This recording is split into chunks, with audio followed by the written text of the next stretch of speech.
வணக்கம் அன்பு நேயர்களே. இந்த அற்புதமான நேயர்களுக்கு வரக்கூடிய அனைத்து நல்ல உள்ளங்களுக்கும் வணக்கங்கள் மற்றும் வாழ்த்துக்கள். தொடர்ந்து நம்ம பார்த்துட்டு இருக்கிற எல்லா பதிவுகளும் உங்கள் வாழ்வில் நல்லதை கொண்டு வந்து கொடுத்துட்ருக்குன்னா, அந்த நல்ல மனசு உங்களுக்கு இருக்கிறனால தான் இந்த விஷயங்கள் எல்லாமே உங்கள் கண்டப்படுது. நம் வாழ்வில் நம் கண்ணில் தென்படும் ஒவ்வொரு நிகழ்வுகளும் காரணம் இல்லாமல் தென்படல. இவை எல்லாமே நம் எதிர்காலத்திற்கான சில முக்கியமான அறிகுறிகளை தான் தெரியப்படுத்துது. ஆகவே கடவுள் கொடுத்த இந்த ஒரு வாழ்க்கையை நல்லபடியாக அமைத்து கொண்டு இனி வரக்கூடிய காலத்தில் இனியாவும் நல்லதே நடக்கட்டும். இந்த பதிவு மேஷம் ராசிக்காரர்களுக்கான ஒரு அற்புதமான பதிவு. இந்த ஆகஸ்ட் மாதம் ஆரம்பமாயிருச்சு. இந்த மாதத்திற்கான கணிப்புகளை பார்க்க போகிறோம். இந்த மாதத்தில் இந்த கிரகநிலைகள் கொடுக்கக்கூடிய பலன்களையும் தாண்டி நீங்கள் நல்லதை பெறுவதற்கான வழிமுறைகளை பார்க்க போகிறோம். ஐயா, எல்லா காலகட்டமும் எல்லாருக்கும் ஏதுவாகலாம் இருக்கிறது இல்லை. அப்போ ஒரு மனிதனாக நம்ம என்ன யோசிக்கணும்னா, புத்திசாலித்தனமாக எந்த காலகட்டமாக இருந்தாலும் அதில் நாம் எப்படி நமக்கான நல்லதை பெறுவது அப்படின்றது தான் புத்திசாலித்தனமான ஒரு சிந்தனை. அந்த வகையில் இந்த பதிவு அதற்கான நல்ல பலன்களை கொடுக்குன்ற நம்பிக்கையில் தான் இந்த பதிவை கொடுத்துருக்கேன். ஆகையால் ஸ்கிப் பண்ணாமல் முழுமையாக பாருங்கள். பார்த்துட்டு உங்கள் நண்பர்கள், உறவினர்கள், உங்களுக்கு பிடிச்சவங்க எல்லோருக்குமே ஷேர் பண்ணுங்கள். எல்லோருமே வாழ்க்கையில் நல்லா இருக்கட்டும். எப்படி நம் பதிவுகள் பார்த்தவர்கள் மனதிலெல்லாம் நல்ல மாற்றத்தையும் முன்னேற்றத்தையும் கொடுத்துருச்சோ, அதே போல தான் பல வருடங்கள் கழித்து நம்பிக்கையோட நம்ம கொடுத்த நல்லதே நடக்கும் கந்திருஷ்டி சாம்பிராணி இன்னைக்கு வாங்கியவர்கள் அனைவரது வீடுகளிலும் நல்ல நிகழ்வுகள் நடக்க ஆரம்பிச்சிருக்கு. நல்ல மாற்றத்தை பார்க்க ஆரம்பிச்சிருக்காங்க. ஐயா, ஒரு பொருள் ஒரு மனிதனை போய் அடையும் பொழுது, அது குறிப்பாக ஒரு ஆன்மீக பொருள், அந்த மனிதனுடைய மனதில் தெளிவுகள் பிறக்கணும். எதிர்காலத்திற்கான அந்த தேடல்கள் ஆரம்பிக்கணும். அந்த மனிதன் தன்னை யார் அப்படின்றத முதல்ல தெளிவாக புரிஞ்சுக்கணும். அதற்கான மன சிந்தனைகளை ஒரு நல்ல ஆன்மீக பொருள் உருவாக்கி கொடுக்கணும். இவையெல்லாமே ஒரு மனிதனுக்கு நடந்தாலே ஆட்டோமேட்டிக்காக அந்த நபர் தனதுக்கான எதிர்காலத்திற்கான நல்லதை கண்டிப்பாக ஒரு நாள் அடைஞ்சிருவாங்க. அதற்கான நல்ல அதிர்வலைகளை நமது நல்லதே நடக்கும் கந்திருஷ்டி சாம்பிராணி தருதுன்றதை நினைக்கும் போது எனக்கு ரொம்பவே சந்தோஷம், ரொம்பவே மகிழ்ச்சி. இது உண்மையிலுமே நல்ல எதிர்காலத்திற்கான போராடி கொண்டிருப்பவர்கள், நல்லது நடக்கணும்னு விரும்புகிறவங்க, இன்றைக்கி தொடர்ந்து வாங்கினவங்களே தான் திரும்ப திரும்ப வாங்கிட்டு இருக்கீங்க. புதுசாக வாங்கணும்னு நினைக்கக்கூடிய நபர்கள், இந்த வாட்ஸ்அப் நம்பர் இது தான் 9345397967. இந்த நம்பருக்கு மெசேஜ் பண்ணி உங்களுடைய ஆர்டர் கன்ஃபார்ம் பண்ணிக்கோங்க. அதே போல் இந்த 1 கிலோ ஆஃபர் அதுதான் இந்த ஆடி மாதத்தில் ரொம்பவே பிரபலமாக போயிருக்கு. நிறைய பேர் இந்த ஆஃபரில் வந்து ஜாதக பலனை இலவசமாக தெரிஞ்சுக்கிட்டீங்க. ரொம்ப சந்தோஷமாக அந்த பலன்களை நீங்கள் தெரிஞ்சுக்கிட்டது. உண்மையிலுமே நான் இதை தான் நான் சொன்னேன். ஐயா, ரொம்ப வருடமாக நம்மக்கிட்ட ஜாதகம் பார்க்கணுன்னு கேட்டுட்டு இருந்தவங்களுக்கு இந்த ஆஃபர் ஒரு உண்மையிலுமே ஒரு நல்ல ஆஃபர். சக்தி வாய்ந்த சாம்பிராணி உங்களுக்கு வந்து சேருது. ஆன்மீக அந்த உங்களுக்கான ஜாதக பலனையும் நீங்கள் இலவசமாக தெரிஞ்சுக்கலாம். அது மட்டும் இல்லாமல் சக்தி வாய்ந்த ஆன்மீக பொருளும் இதனோட சேர்த்து நான் இலவசமாக கொடுக்குறேன். சரிங்களா? ஆகவே இந்த நல்ல வாய்ப்பை பயன்படுத்திக்கோங்க. சரி, இப்போ இந்த பதிவுக்கான பலன் என்னன்றதை பார்ப்போம். மேஷ ராசிக்காரர்கள், இவர்களை பற்றி நம்ம பல பதிவுகளில் பேசியிருக்கோம். மேன்மையை தேடுபவர்கள், எப்படியாவது தன்னுடைய லைஃப் வந்து ஒரு நல்ல உயர்ந்த இடத்துல இருக்கணும்னு நினைக்கக்கூடியவர்கள். என்னதான் இருந்தாலுமே மேஷ ராசிக்காரர்களுக்கு வராத ஒரு விஷயம் கூட இப்போ வந்துட்டுருக்கு. என்ன வராத விஷயம்னா கோபங்கள் தான். சரிங்களா? ஏன்னா கடந்த மாதம் 27ஆம் தேதிக்கு பிறகு பார்த்திங்கன்னா சனி வக்ரமாயிருக்காரு. அதாவது மேசராசிக்காரரை பொறுத்தளவுக்கு ஐயா, உங்களுக்கு இந்த 7.5 சனி வக்ரமாகி இருக்கிறதால மந்தத்தன்மை இனிமேல் நீங்கக்கூடிய ஒரு சூழ்நிலையாக இருக்க போகுது. அது மட்டும் இல்லாமல் 12ஆம் இடத்துல உள்ள சனி வக்ரம் பெற்றுள்ளதால் இந்த சோம்பலாக இருந்த சில சூழ்நிலைகள் மாறி நீ புத்துணர்ச்சிக்கான காலங்கள் மெதுவாக ஆரம்பிக்கும். இதை இங்கே கவனிக்க வேண்டிய மிக முக்கியமான விஷயம். ஏன்னா 5 யோகாதிபதி சூரியன் ஆட்சி பெற்றிருக்காரு. சூரியனோட புதன் சேர்ந்துள்ளதால தான் ஒரு யோகம் உருவாகுது. என்ன யோகம்? போன பதிவுலேயே சொல்லியிருந்தோம். புதாதித்ய யோகம் உருவாகுதுங்க ஐயா அப்படின்னு நம்ம சொல்லியிருந்தோம். 3ஆம் இடத்தில் செவ்வாய் இருக்காருங்க. 8க்குரியவர் 3இல் மறைந்த இந்த விபரீத ராஜ யோகம் அப்படின்னு சொல்லி பெறுவார்கள் அப்படின்னு சொல்லுவாங்க. அப்போ பாருங்கள், இந்த காலகட்டம் மேஷ ராசிக்காரர்களுக்கு நம்ம சொல்லியிருந்தோம். இந்த ஆகஸ்ட் மாதம் ஆரம்பிக்கும் பொழுதே ஒரு பக்கம் சனி பகவானுடைய தாக்கம் இருந்து, ஏன்னா இப்போ இந்த வருடம் ஆரம்பித்ததுலேருந்து மேசராசிக்காரர்களுக்கு என்ன நடந்துட்டுருக்குன்னு உங்களுக்கு தெளிவாக தெரியும். நம்ம பதிவுகள்லையும் நம்ம சொல்லியிருந்தோம். முன்பு மாதிரி வாழ்க்கை இல்லை இன்றைக்கி.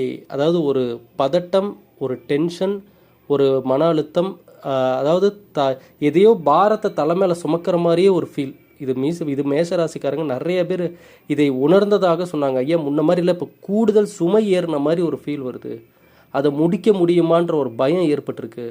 இதனால் வேகமாக ஒரு விஷயத்தை அலைஞ்சு தெரிஞ்சு செய்ய வேண்டிய சில சூழ்நிலைகள் உருவாயிட்டிருக்குன்னு சொன்ன நபர்கள் நிறைய பேர். அப்போ அப்படிப்பட்ட சூழ்நிலையில் நடுநடுவே வரக்கூடிய இந்த கிரகங்கள் கொடுக்கக்கூடிய இது போன்ற சில பலன்கள் இவர்களுக்கு அவ்வப்போது ஒரு நல்ல மாற்றத்தை கொடுக்குது. இதை சரியாக இவர்கள் பயன்படுத்தி கொள்ள முயற்சிக்கணும். சரிங்களா? அது மட்டும் இல்லாமல் பணவரவுக்கான அந்த சூழ்நிலைகள் என்னன்றது மேஷராசிக்காரர்களுக்கு நான் சொல்லி தான் தீரணும்னு அவசியம் இல்லை. உங்களுக்கே தெரியும், பண தேவைகள் அதிகமாக இருக்குது. குறிப்பாக இந்த கடன் அப்படின்ற மேஷராசிக்காரங்களில் இதுவரை கடனையே வாங்காத நபர்கள் கூட இன்னைக்கு கடன் வாங்கிறதுக்கான சூழ்நிலைக்கு தள்ளப்பட்டிருக்காங்க. பார்த்தீங்களா? இப்போ இதுதான் வந்து ரொம்பவே கவனிக்க வேண்டிய விஷயம். கடன் வாங்காத மேசராசிக்காரங்க கூட ஏன் கடன் வாங்கணும், அந்த சூழ்நிலை ஏன் உருவாச்சு அப்படின்றத நினைக்கும் போது பார்த்தீங்கன்னா திடீர்னு வரக்கூடிய செலவுகள், எதிர்பாராமல் நடக்கக்கூடிய ஒவ்வொரு நிகழ்வுகள், இவையெல்லாம் தான் இவங்களை இப்போ வந்து தடுமாற வச்சுட்ருக்கு. அப்போ பாருங்கள், சூரிய பகவானை தினந்தோறும் வழிபாடு செய்வது இந்த நேரத்தில் மேஷராசிக்காரர்களுக்கு மிக மிக முக்கியம். ஏன்னா சீறி வரும் கோபம் மேஷராசிக்காரர்களுக்கு. அப்போ சீறி வரும் கோபம் இங்கே பல பேரிடம் சில வார்த்தைகளை பேச வச்சிருது மேஷராசிக்காரங்க. அவங்களுடைய கண்ட்ரோல் இல்லாமல் அவங்க பல வார்த்தைகளையும் கோபத்தையும் வெளிப்படுத்திட்டு இருக்கிற சூழ்நிலை இப்போ. அப்போ இந்த நேரத்தில் சூரிய பகவானுடைய அந்த வழிபாடு மன அமைதியை ஏற்படுத்தி கொடுக்கும். சுக்கிரன் அதாவது பார்த்திங்கன்னா 2ஆம் தேதி, அதாவது நேற்றே நீச்சம் பெற்றுட்டாரு. அப்போ பார்த்தீங்கன்னா பண விஷயத்தில் இன்னிலேருந்து நீங்கள் கவனமாக இருக்க வேண்டிய நேரம். ஏன்னு கேட்டிங்கன்னா ஒன்றும் இல்லை, ஒரு எக்ஸாம்பிளுக்கு சொல்கிறேன். பணம் சார்ந்த விஷயத்தில் கண்மூடித்தனமாக யாரையும் நம்ப வேணாம். பணம் கொடுக்கல் வாங்கல நீங்கள் நின்று எதுவுமே பண்ணுங்கள். மற்ற நபர்களை நம்பி இந்த நேரத்தில் கொடுப்பது அது வந்து ஒரு சங்கடத்தை ஏற்படுத்துறதுக்கான சூழ்நிலைகள் இருக்குது.